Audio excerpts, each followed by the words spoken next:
Welcome to the Procurist podcast, where we dive deep into the world of procurement management. I'm your host, Brittney Jones, and today we're tackling a topic that's on every CEO's mind: cost management. Joining us is Matt, a seasoned consultant with years of experience in helping companies streamline their operations. Matt Lehman, thanks for being here with us today.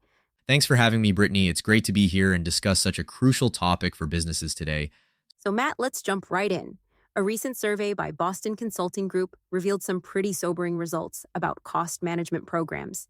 Can you give us a quick overview of what they found? Absolutely, Brittany. The survey, which included nearly 2,100 business leaders worldwide, showed that cost is the top organizational priority for about 35% of respondents. However, and this is the kicker, 3/4 of these leaders said their cost programs didn't hit their goals. It's a pretty stark reality check, isn't it? Certainly is, Matt. And what's even more concerning is that many companies seem to be stuck in a cycle of launching these programs repeatedly. Why do you think that is? Well, Brittany, it's often because these cost initiatives are looking at superficial measures without addressing the underlying organizational causes. It's like treating the symptoms rather than the disease. You know, companies need to change behaviors and organizational dynamics to really make a lasting impact. That makes sense. So, what are some of these underlying causes? The survey mentioned 4 evergreen cost drivers. Can you walk us through those? Sure thing. The first one is that leaders often don't have sufficient performance accountability for their P&L. About 80% of senior leaders cited this as a driver of cost creep.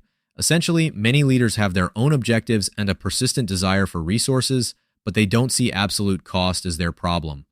Interesting. So, how can companies address this issue? Well, it's crucial to assign clear P&L accountability, including both profit and cost reduction goals, to business leaders.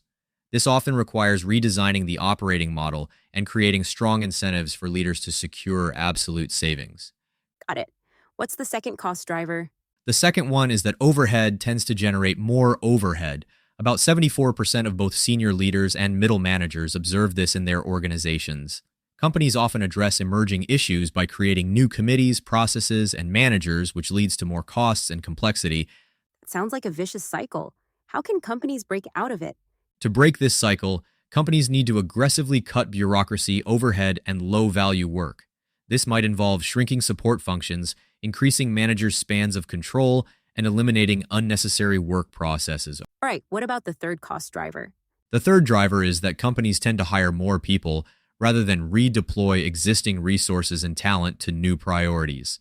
About 79% of top leaders identified this issue in their company. When a new opportunity arises, the instinct is often to create new roles rather than transferring or repurposing existing positions. That's interesting. It seems like it would be more efficient to reallocate existing resources. Why don't more companies do this? Well, Brittany, it's often because the organizational model isn't built for flexible resource pivoting. Plus, leaders sometimes benefit from empire building, so it's not in their interest to cooperate in resource transfers. To address this, companies need to revamp their operating model and governance processes to make it easier to shift resources to higher priority areas. See, and what's the fourth and final cost driver? The last one is that companies struggle to capture the promised savings from productivity investments. About 76% of senior leaders reported this issue.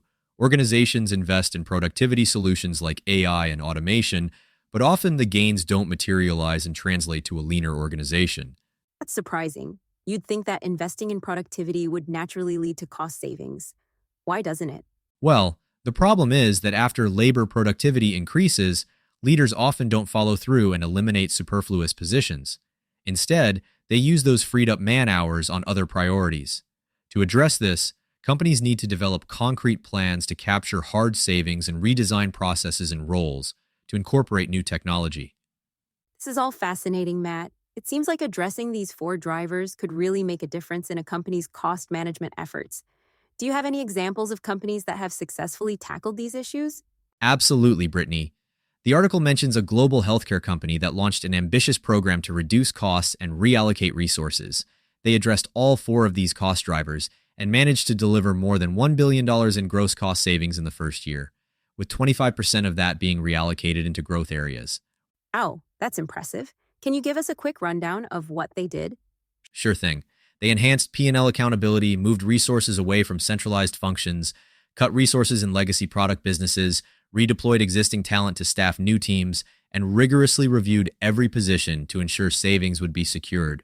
The result was not just cost savings, but a more efficient, agile, and responsive organization. That's a great example, Matt.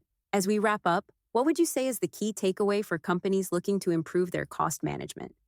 The key takeaway, Brittany, is that successful cost management isn't just about what you change, but how you change it.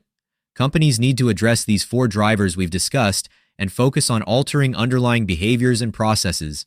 This approach can lead to sustainable cost reductions and give companies a lasting advantage over their competition.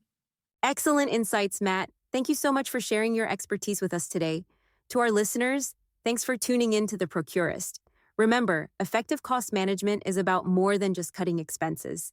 It's about creating a lean, agile organization that's built for long-term success. Until next time, this is Brittany signing off.